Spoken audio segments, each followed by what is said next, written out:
In this episode of Cars and Caviar Behind the Scenes, we compare the Audi RS5 to the Audi RS7.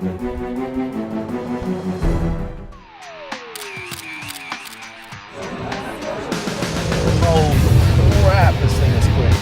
It's just going to be a great summer of shoots here. I'm looking forward to it.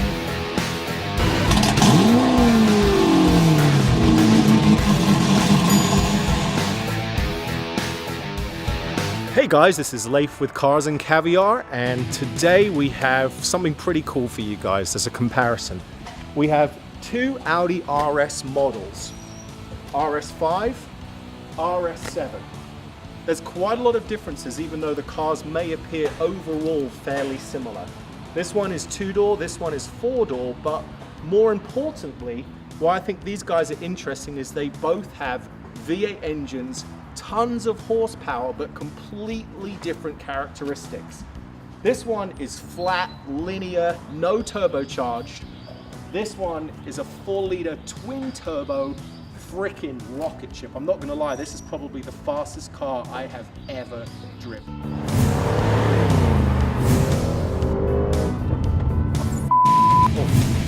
This is a 2013 Audi RS5. And there's a couple of interesting things about it. It's based on the Audi A5, which is a two-door version of the A4, which is the basic family sedan that Audi produced. But there are a couple of critical differences. Underneath the hood, what we have is a 4.2-liter V8 pumping out 450 horsepower, but it's naturally aspirated. So you guys are going to hear this all the time because right now it's the end of naturally aspirated engines. This is probably one of the last.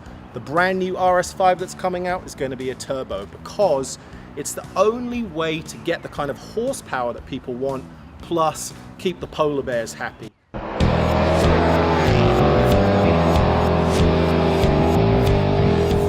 What I really love about the look of this car is when I grew up in the 80s was the Audi rally car. It had the big flared arches, it's what every kid wanted, the original Audi Quattro.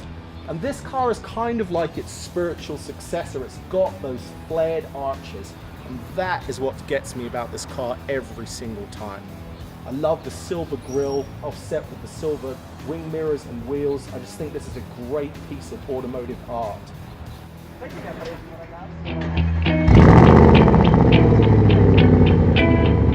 Alright guys, here we are inside the Audi RS5. First thing that's kind of cool about this car is the transmission.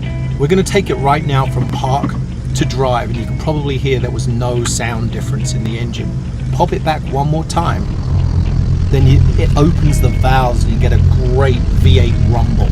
It also blips the throttle when it downshifts, which is kind of childish but great fun when you're driving along. So let's take this thing for a drive.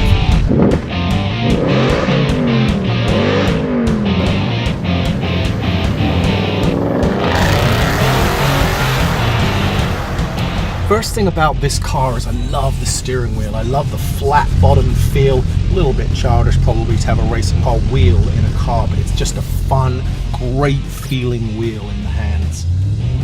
Also behind it we have one of the coolest thing about a dual clutch transmission is this is a true auto manual. So you can control the gears 100%. It will slam on the red line if you want it to.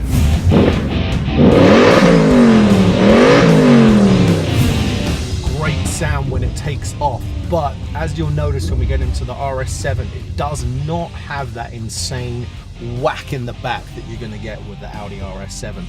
And that really is the key difference between a turbo and a naturally aspirated engine.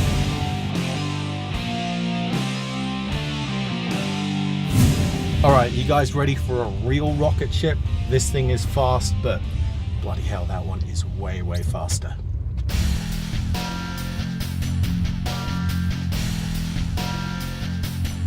If we go over to this car is based on the Audi A7, which is a big family executive car.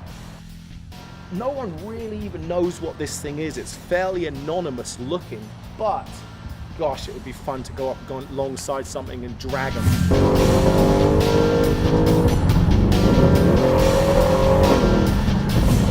Alright, we're now sitting inside the RS7. Now, the real key difference in the character between these two cars is torque, which is the twisting power of an engine.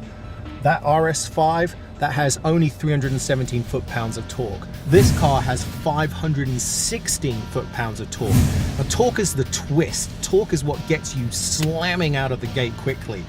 Both cars have four-wheel drive, which is another reason these cars are ridiculously fast. All right, we're ready to take this one on a spin.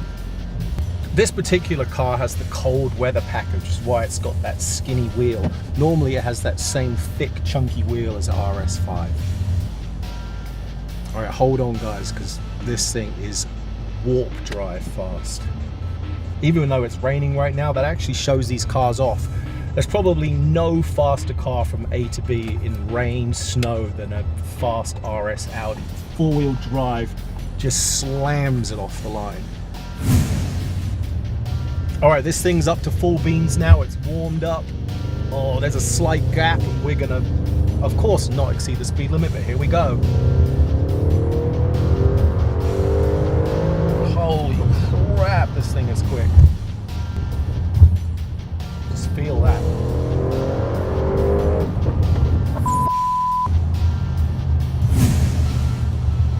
One of the strange things about this car is how anonymous it is. Like, an RS7, one of the fastest cars I've ever driven, but wherever I take it, it's kind of, people don't really notice it, which I guess is part of the appeal of this car. It just looks like a gentleman cruiser.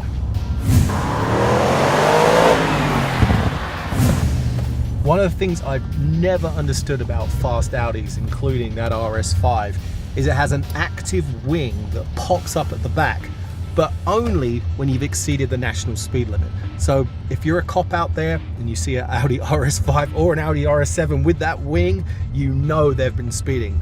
Oh crap, I probably shouldn't have told you that actually. I made that up actually.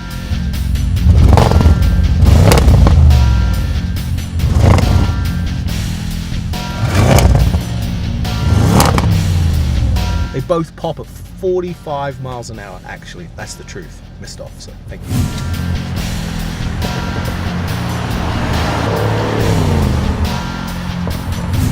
You can really hear that sound now. I've put it in dynamic mode.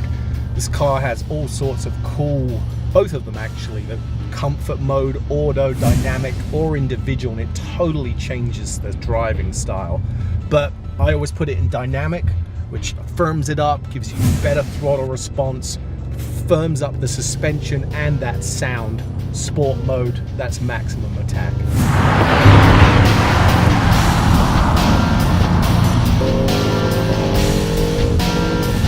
Well, thanks guys for watching this Cars and Caviar review of this RS7, which we just ran so hard that the engine fan is still on, and this Audi RS5.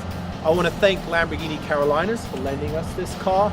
It was great fun, and without a doubt, this RS7 is one of the fastest cars I've ever driven.